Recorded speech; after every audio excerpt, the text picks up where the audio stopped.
Wait, what?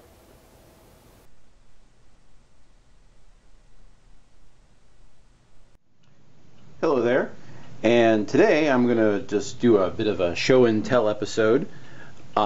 This was a project that I kicked off around early December-ish or so, and what I've done is, with the help of a lot of resources and some friends helping me with parts and occasionally labor, this is my water cooling system for my computer.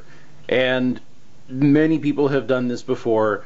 There's nothing exceptionally new here, just I'm very proud of it, and it's a little different from the standard solution, which is you would then put a radiator into the computer and have it either hanging off the side or inside the computer and it would blow air. Instead, I have created this external solution instead to handle all of my pumping and heat dissipation needs.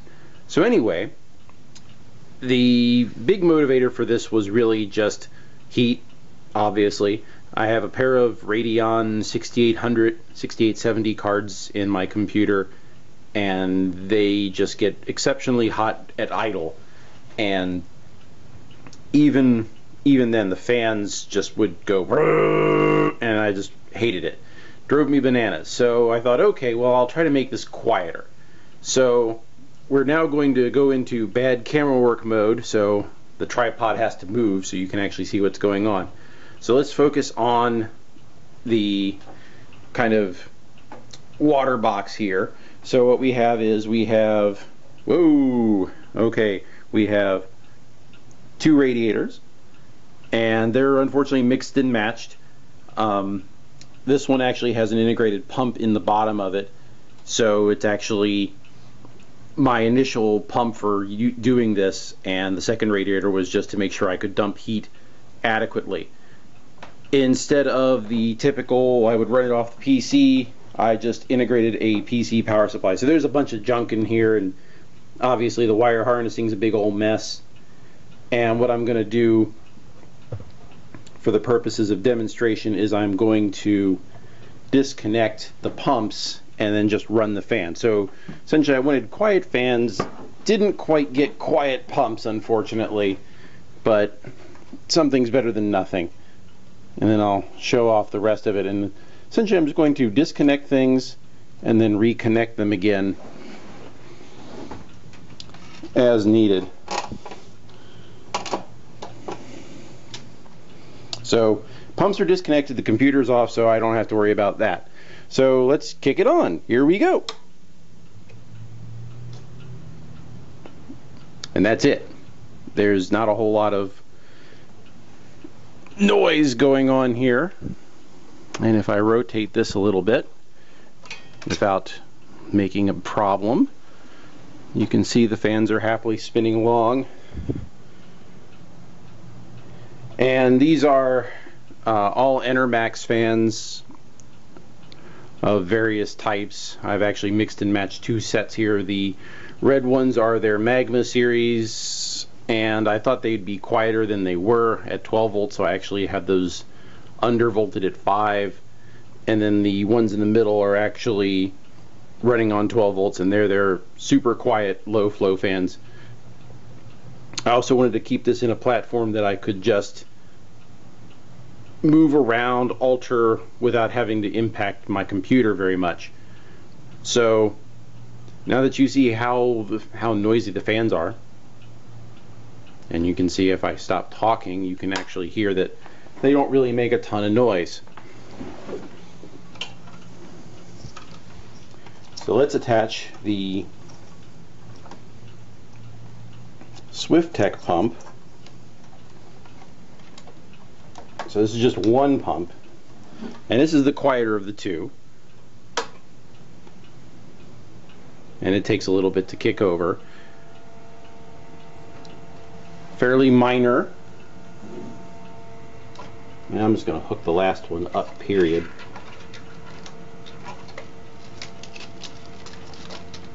This is the noisy one.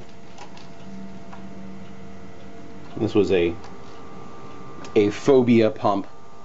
So that's the one that's kind of obnoxious, honestly. It got, but it's a little lower, and it definitely doesn't make nearly the noise that my case fans did when I was running them that way. So let me rotate this back around.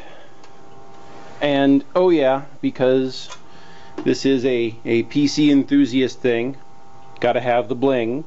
So I have essentially a cold cathode green there that's just sitting next to my great big water tank. It's like 400 milliliters, made by Bits Power, and that's the whole system. Now there are some things that are kind of kludgy, and I'm going to now go into bad camera work mode as I move the camera around. As you can see, I needed a bend here, so I actually just got the idea when I was at the hardware store that I could just use PVC, and they actually have these nylon fittings that just go right on here that are very hose clampable, and I kind of like hose clamps, honestly.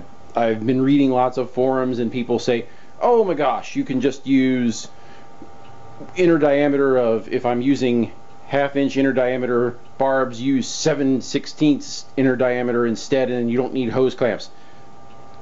You can probably get away with that. I don't get excited by thoughts like that. It just seems like a horrible idea, even if it does look a little tidier without the hose clamps. And we'll just kind of do a downward shot here. And you can see I've made these shrouds to essentially guide air, and they're actually just made out of heavy tinfoil. It's definitely a very kludgy solution, but I was very happy with how it turned out overall. So let me pause this, and I am going to then just set up the computer.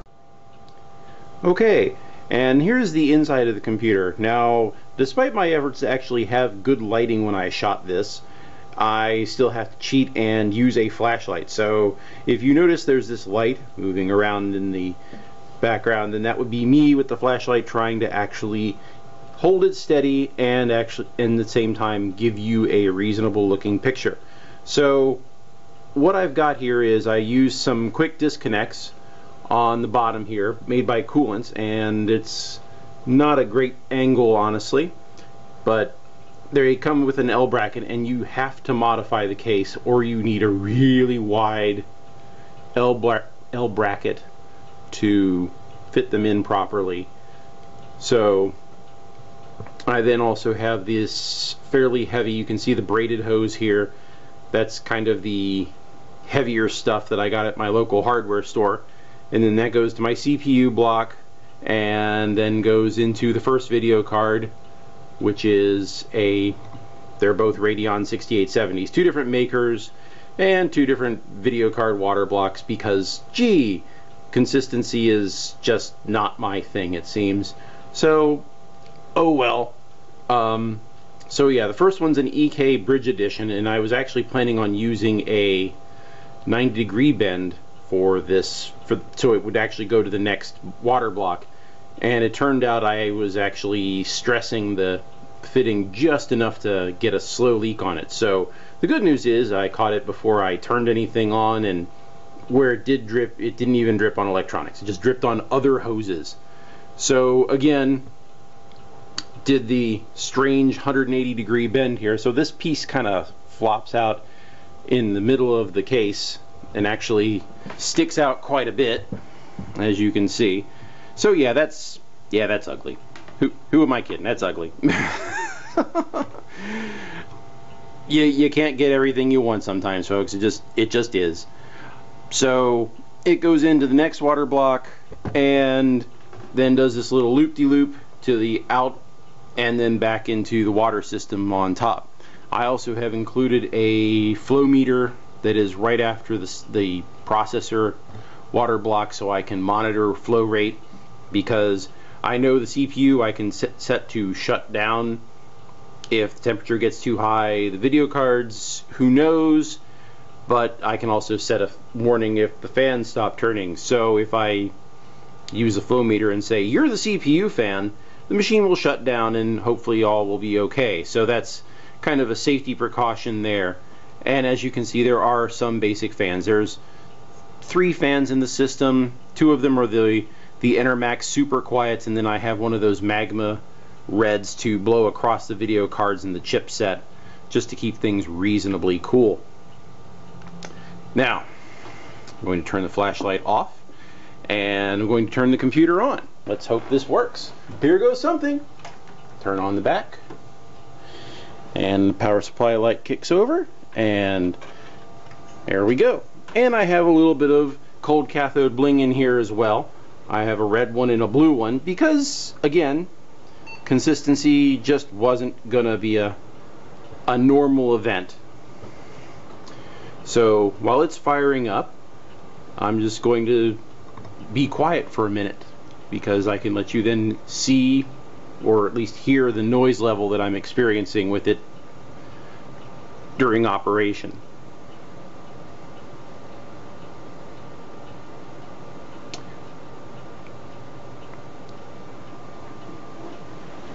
Also, as a side note, for anyone who's interested in looking into doing this project, this kind of a project, doing water cooling, there are a couple of there's one forum I found that was very useful, which was overclock.net, and it's just how you would it's spelled overclock.net.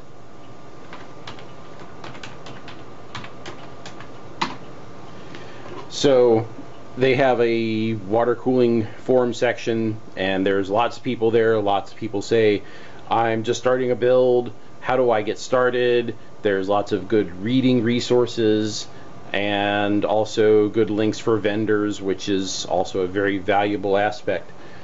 So that said, I'm going to fire up the temperature monitor on the computer, and then I will swing this dude around.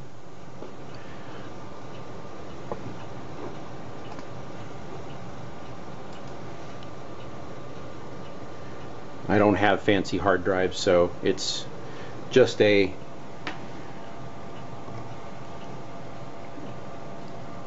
stock mechanical drive. So here's what's valuable here. The core temperature on the CPU, I'm assuming you can read that, is saying 12 degrees C. That's lying. The sensors on this machine, which is a Phenom 2 X6, the temperature sensors seem to be about 10 degrees C off at a minimum, so I just kind of round up and say, okay, it's really more like 22 degrees centigrade. So, and the temp in 1 here on this is the motherboard monitor sensor, so it says 20 degrees centigrade. So if I say 21, 22 degrees centigrade, and it is hanging out at 68 degrees. It's kind of cold in here too. So everything's happily existing close to ambient, maybe a little high. The big win here was the GPU, and you can see here it's idling right now at around 80 degrees Fahrenheit. And what you'll see is, if I start actually loading this with any kind of real work, and I'm going to use Prime 95 to do that, and I'm just going to set it to blend with all processors, so it'll promptly take the CPU from 0 to full bore instantly. So it's happily now working, and as you can see, my temperature is slowly going up, very slowly. This is partially due to the fact that I believe I have so much thermal capacity, because the water system takes up about a half gallon of water. So to heat all that up, and the fact that I'm cooling it down, for it to get stable takes about an hour really, if not more. So, and this is during an application that essentially taxes the processor completely and doesn't let up, versus a game or any other general real-world application where I'm not going to be generating huge amounts of heat constantly. It just means that my temperatures stay insanely cool.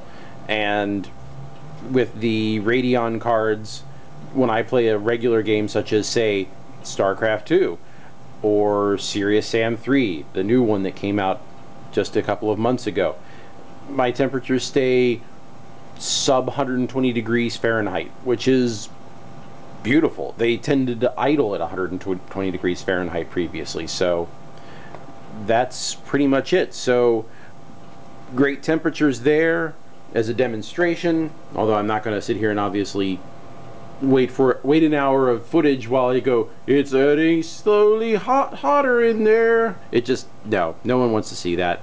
And then we have computer bits and lots of hoses and perhaps some less elegant solutions on my hosing. And then of course I've got the water block system over here that's bright and green, and as you can see, when you hit it at certain angles it just becomes obnoxiously bright. So anyway, that's all I've got for today, and thank you very much.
If I can hear myself think, does that mean I'm talking to myself?